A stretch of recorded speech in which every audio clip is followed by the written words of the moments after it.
Tu te lèves le matin et tout te semble un défi. À peine tu es réveillé et tes enfants déjà te demandent à manger, se plaignent, pleurent et toi tu te sens déjà submergé.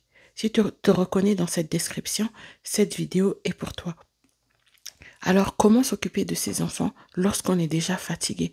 Alors cette vidéo va pas être très longue, mais je vais te donner une chose simple que tu peux appliquer dès aujourd'hui pour, malgré les temps de fatigue, continuer à s'occuper de ses enfants. Dans une de mes vidéos, j'expliquais déjà que en tant que parents, nous devons avoir un mindset solide. Pourquoi? Parce que gérer une famille, c'est complexe, pas compliqué, complexe.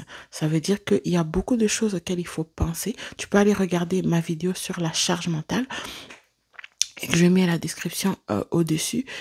Il y a beaucoup de choses à gérer au quotidien. Si on n'est pas bien organisé, au fait, on peut s'épuiser rapidement parce qu'on va s'éparpiller et puis on va juste faire beaucoup de choses, trop de choses et dans le désordre et ça ne facilite pas la gestion de la famille, ça n'aide pas au fait à maintenir et à garder son énergie dont nous avons vraiment besoin pour s'occuper de nos enfants. Parce que s'occuper d'une famille, c'est énergivore parce que ça va venir prendre notre énergie, gérer les enfants, gérer les disputes et ainsi de suite, gérer tout ce qu'il y a à gérer. Ça nous prend de l'énergie, donc il faut constamment se ressourcer. Donc quelqu'un déjà qui est fatigué, j'ai expliqué dans ma vidéo précédente que tu peux aller regarder c'est quoi les signaux d'alerte que tu es épuisé.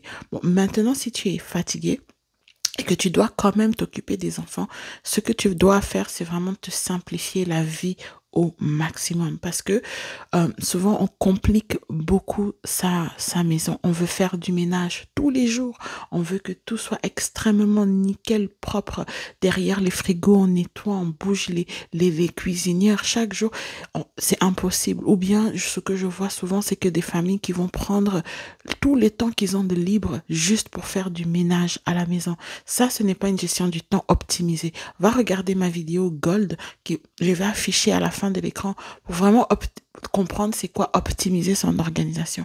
Mais là, il faut que tu te simplifies la vie au maximum. Il faut que tu ailles à l'essentiel si tu es épuisé. Comme ça, au fait, tu fais le minimum de choses pour économiser ton énergie qui te reste pour gérer tes enfants.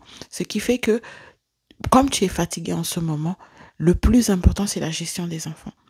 C'est pas le plus important de faire le ménage tous les jours. C'est pas le plus important que les enfants euh, que tu que les enfants aient 10 000 activités. Donc, qu'est-ce que tu vas aller simplifier? Tu vas aller simplifier tout ce qui est superflu. Tout ce que tu vois là que tu peux arrêter, arrête-le. Voilà. Si les enfants ont 10 000 activités, choisis-en une ou deux et tiens-toi-en à ça. Si par exemple, c'était difficile de gérer les repas, d'ailleurs, je veux préparer un mini cours sur comment planifier les repas de la semaine pour répondre à la fameuse question, maman, qu'est-ce qu'on mange? Donc, si ça t'intéresse, dis intéressé dans les commentaires et je saurai le plus de personnes sont intéressées. Alors, je vais faire ce cours-là, ce mini cours-là pour vous et ça va vous enlever une charge mentale énorme parce que c'est un cours qui va vous permettre en 30 minutes de planifier vos repas même pour le mois et ça vraiment en fonction de ce que vous aimez manger, ce que les enfants aiment manger et ça va vous changer la vie. Donc déjà il faut que tu simplifies tes repas, il faut que tu simplifies euh, ton ménage, il faut que tu arrives à impliquer les enfants pour que au fait tu fasses le moins de choses possible. Tu fais ce qui est vraiment essentiel pour retrouver du repos et tu essayes de dégager du temps pour toi te ressourcer.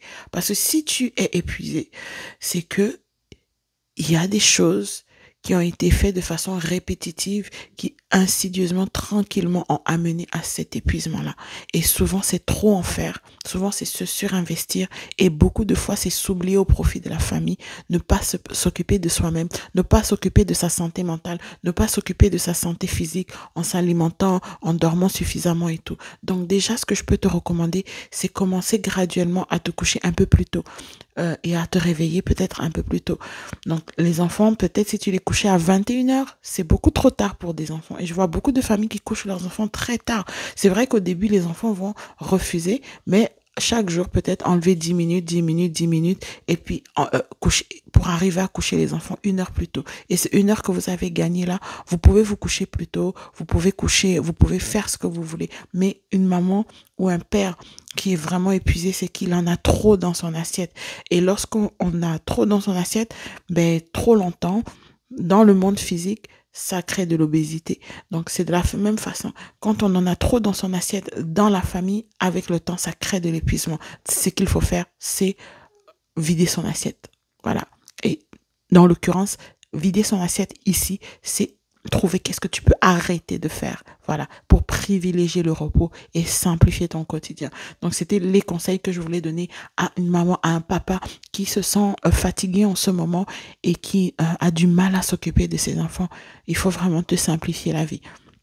Donc, pour plus de conseils, tu peux m'écrire un email ou bien m'écrire un WhatsApp.